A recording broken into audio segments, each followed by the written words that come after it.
So here's a quick one about a gal, a really, really selfish gal, who broke up with her boyfriend because he wasn't paying enough attention to her. Now, why wasn't he paying enough attention to her?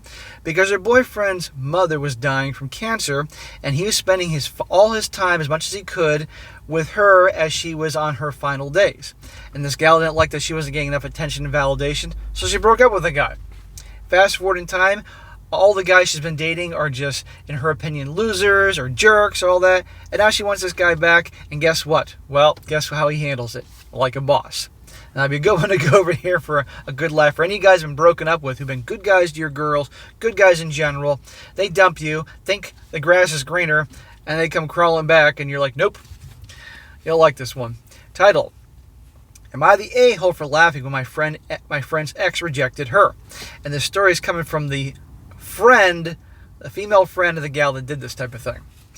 She says, my friend Jenna, a 28-year-old female, had a boyfriend, a 28-year-old male named Mike. Skipping all the backstory, Jenna broke up with Mike 5 months ago. We all advised her against it because Mike was the perfect boyfriend. Even Jenna herself didn't have complaints about him, and the reason she broke up with him was also stupid. She broke up with him just because he was taking care of his elderly mother with cancer, and she felt he was spending too much time with his mother. Oh my God. This poor guy's mom, he's only 28, is dying. He's spending all the time with her because she's going to be gone soon, trying to make her final days good. And this girl can't just, be supportive and loving to him. Nope, she's not getting enough attention. Probably thinking, I need that ring on my finger, We are 6 people in our friend group, and all of us basically begged her not to break up with Mike, but she did not listen. I'm not in love with Mike, but I will be honest and say that if any boyfriend in my future treats me half as good as Mike did Jenna, I'll be happy as can be. Well, I want to believe that, honey, but can I get that in writing? The last 5 months, Jenna has been going on dates and is constantly bitching and moaning that nobody is treating her right, and all the guys she has gone out with are acting like children and not men. You had a man. You had a guy that was acting like a man, taking care of family, and you broke up with him. Guess the grass ain't greener. We told her she gave us something half of us would kill for her, but she didn't listen, and now she has to deal with the consequences and watch from afar when Mike finds someone else and treats her right. Yep, I'm liking this gal telling this story so far. 3 nights ago, our whole friend group went out and ran to Mike at a bar. He was having some drinks with his friends. The whole night, Jenna couldn't stop looking at Mike and asked if he would give her another chance. I was honest with her and told her, no, I don't think he would, but some of our other friends encouraged her to speak to him for a second chance. There you go. Kick this guy. I want you to picture something, guys. Imagine your mom or your dad is dying, and you're spending your time with them in their final days, and you're also hurting, I might add, because you're going to lose your mom or dad, and then your girlfriend dumps you because you're not spending enough time with her. Now, I'm sure he's spending some time with her, but not enough time giving her the attention and validation. So when it rains, it pours. Now, are you going to take back some girl that kicked you to the curb? Because the odds are one day another parent's going to get sick and she's going to break up with you again? Really? The night went on, and somehow the 2 friend groups mixed, and we were having drinks together, and that is when Jenna, in front of everyone, asked Mike if he's willing to give her another chance, and she was sorry for throwing him away, and didn't see what she had until she didn't have it anymore. So instead of having a shred of decency, pulling him aside and talking to him, she instead, in front of everybody there, to put pressure on him, had to say that. To make him look like a jackass and put him on the spot. What a selfish idiot. Now, notice how she says that the 2 friend groups eventually joined up together, drinking, having a good time. Obviously, this Mike guy has moved on. It wasn't like he took off when the friend groups mixed. He's there having a beer, kicking back, whatever. So he's already indifferent towards her. Mike looked at her for a couple seconds and said something similar to the Thanos line. It was brutal, and it was like a movie scene. He said something like, so you can't live with the failure of your own decision, and now look what has brought you back to me.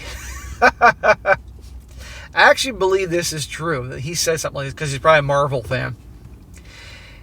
He then just continued with his conversations with Jack. So right there, that she asked him, puts him on the spot, and he pulls the Thanos line, and then goes back to his conversation. She's probably in shock. I couldn't contain my laughter when it happened and busted out laughing. The next moment, Jenna ran out of the bar. I like this girl. She's been crying for the last 3 days and refused to talk to me, and even her friends are calling me an a-hole for laughing. Well, fuck them. I think this girl telling the story is obviously not like the rest of these so-called friends. I think it's time to cut these harpies short and move on. Find a new group of friends. I couldn't help it. Everything was perfect, and although she's my friend, she didn't take any advice for the second time now when it came to Mike. She basically got what she was asking for. Am I the a-hole? And she also says, I see this come up a lot. I didn't stand up and laugh in Jenna's face. I didn't laugh at her or yell. I told you so, nothing like that. I laughed at what Mike said. There you go. Well, I've seen a lot of gals where, like, unless their girlfriends have 100% allegiance to them, even if they did something wrong, they're the villain here. No, it was pretty funny. This girl got what she deserved, and I like how this guy Mike, he handled it like a boss, you know. I'm going to guess probably at this point his mom has passed, and I'm sorry for him, and now he's starting over. And why would he give a girl like that a second chance that threw him away like that? And the only reason that she's back is because trying to get a second chance with him is because she's realizing all the other guys out there just aren't for her, or scumbags, or not going anywhere in life, children, as she said. But the interesting thing is, if anybody's behaving like if anybody's behaving like a child, it's her. And just like a child thinks she can just get away with things. Wrong. So I say good for him, and he's the boss for his Thanos line. So a few comments here before I wrap this up. One guy says, not the a-hole. I don't have much sympathy for someone who dumps a boyfriend for not spending enough time with her because he's caring for his mother who has cancer. Someone like him would never take her back because he is a decent human being and she is not. Another one, not the a-hole. Jenna may realize why she personally stood to lose for passing over on Mike, but she hasn't recognized how she was also the asshole in the breakup. Her boyfriend was and is in the process of losing his mom, and his girlfriend could only think about herself. He's going through something adult, meaning while she was acting like a teenage girl. She showed him who she was at 28 years old and what she's unlikely to grow out of, and therefore what makes her unworthy of him. It was frankly classless of her to put him on the spot in front of both group friends like that. That was a conversation meant for a private exchange, but she chose to make it public, and thus she chose to accept the public humiliation. Exactly. It's like these jackasses that make these wedding proposals at a big public venue or something like that. And I know you see the times when the gal's like, yes, yes, and she's loving the big public proposal. But you also see times when gals are like, put them on the spot, it's ridiculous. Do I think it was a tad callous of you to laugh? Sure, but frankly, she set herself up for that. Sounds like Jenna still needs to grow as a person and realize she's not the center of the universe. That nobody's waiting around for her to shine her light on them. Exactly, but that's usually how people that think they're the center of the universe behave.